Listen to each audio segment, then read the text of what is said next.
帮我拍张照。不好看，再一次。我看，很丑哎，再一次。你是不是也像这样子呢？每一次拍照都要拍上100张，然后呢，拍完照之后，甚至可能要用不同的修图软体，不断让自己修，脸变得更瘦，身体变得更长，然后胸部变得更大，头发变得更茂盛，然后让整个皮肤变得更光滑明亮，然后妆非常的完美，你才敢 po 上社交平台呢？你知道吗？这个社交平台其实已经对我们的生活和自我概念造成非常大的影响，甚至呢，很多人也因此可能患得了身体畸形恐惧症。今天我们就来跟大家讨论这个部分吧。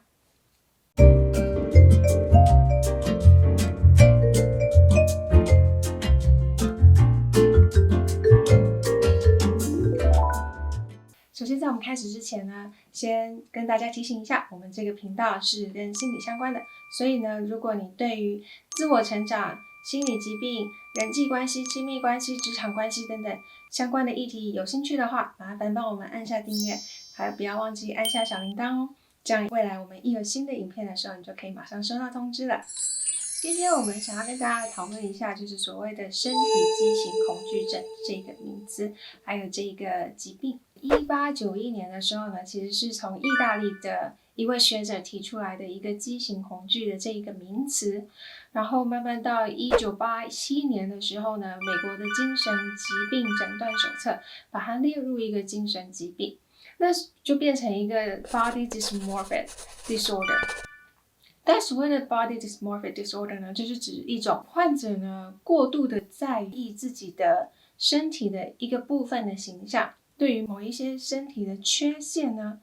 非常的在意，然后花非常多的时间烦恼，或者是不断的一些过度夸张的一些想法，然后每天花非常多的时间在想这些事情。而由于现在的一个社交媒体呢，造成很多人对于所谓的完美的形象有越来越多扭曲的一个状况，因为每一个人其实在社交媒体上面所呈现的很多其实是透过 filter 又或者是修图的状况之后呢所呈现的。而因为我们在社交媒体上面所花的时间越来越多，就产生越来越多的一个比较，然后感觉自己很不足、很不好的一个部分。所以在现在的一些医学研究上面就发现呢，因为社交媒体活动的一个频繁呢，让很多人越来越多有一个可能得到身体畸形恐惧症的一个倾向。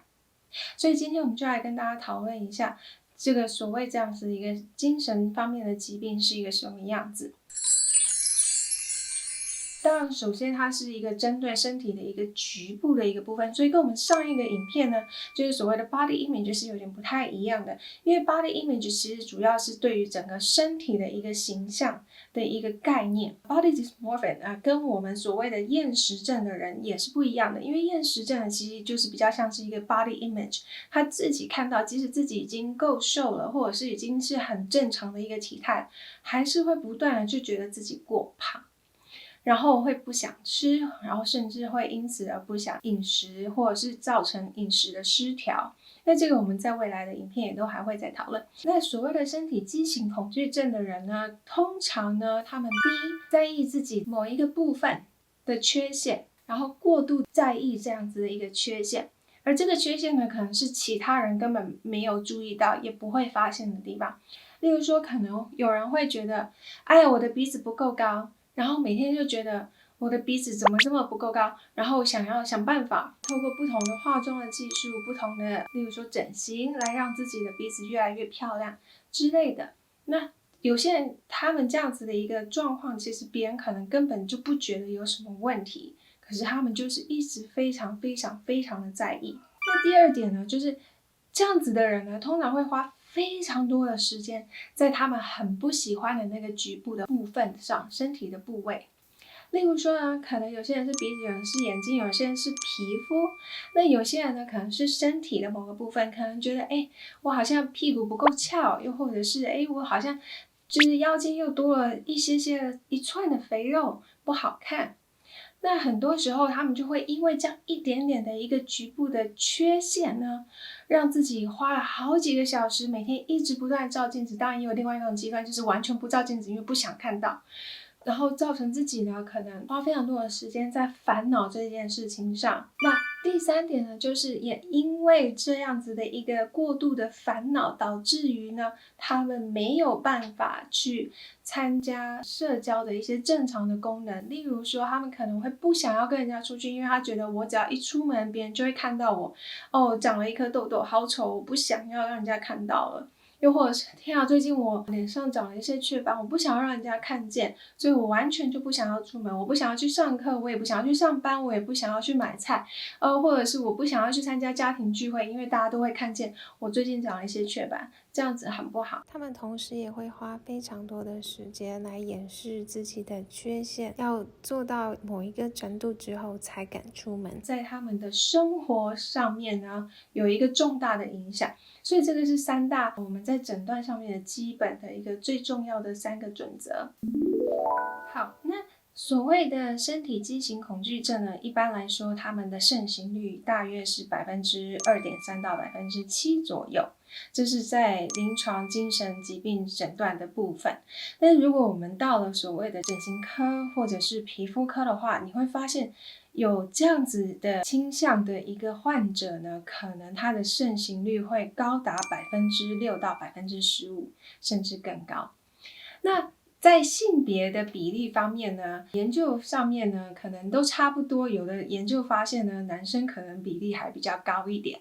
那基本上所谓的发病的年龄层呢，通常一般都是从青少年。那我们也不难想象，因为毕竟青少年他们最在意的就是别人的眼光，又再加上现在社交媒体的频繁跟一个使用的一个活络程度来看呢，我们就可以了解为什么青少年可能在这一方面受到这样子一个诊断的几率会变得比较高一点。再根据一些研究发现呢，就通常呢，男生会在意的呢，第一个就是性器官，第二个就是肌肉，那第三个呢就是头发的发量。那至于女生呢，女生比较会去关心的就是一个体重、乳房，还有大腿跟小腿的均衡比例这个部分。那这个当然也会跟我们的一些文化啦，还有我们的社会背景会有一些不同。那其实很多人呢，即使患得了所谓的身体畸形恐惧症呢，他们可能不会一时间马上跑去找精神科医师来做诊断或治疗。通常呢，他们比较常见的是会去皮肤科啦、整形科啦这样子的一个部门呢，去寻求改善他们所困扰的那些部位。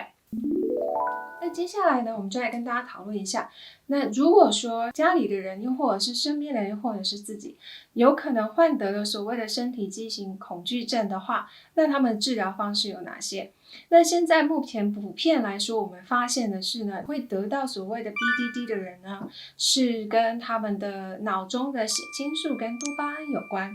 那我们都知道，所谓的血清素跟多巴胺其实是会控制我们的情绪的起伏，还有让我们心情好不好，还有我们体力的关系。所以呢，也能够了解有一些人呢，可能会因为得到身体畸形恐惧症呢，而产生一些比较偏向于像强迫性的一些行为。那又或者呢，他们会不断的一直去照镜子，不断的去反复检视，花非常多的时间，甚至强迫自己不断去看一些时尚杂志，或者是看一些美容杂志之类的，让自己能够提升自己的一个外在的一个状况，或者是掩饰自己的缺点。那相对这样子的人呢，在人格方面呢，你会发现他们的人格通常是比较自尊心比较低落的，也比较社交上面是比较退缩的。那可能会比较容易在意一些小事情，那偏向比较焦虑或者是忧郁的一个倾向，而且他们会不断的寻求他人的肯定，就希望人家不断的告诉他们说不错啊，你其实很好看之类的。那其实这样子会造成他们人际上面是会有一些影响的。那通常呢，这样子的话，我们也会另外再建议，如果自己发现可能自己太过于在意所谓的身体的某一个部分呢，导致自己可能在人际生活或者是社交、工作或者是学校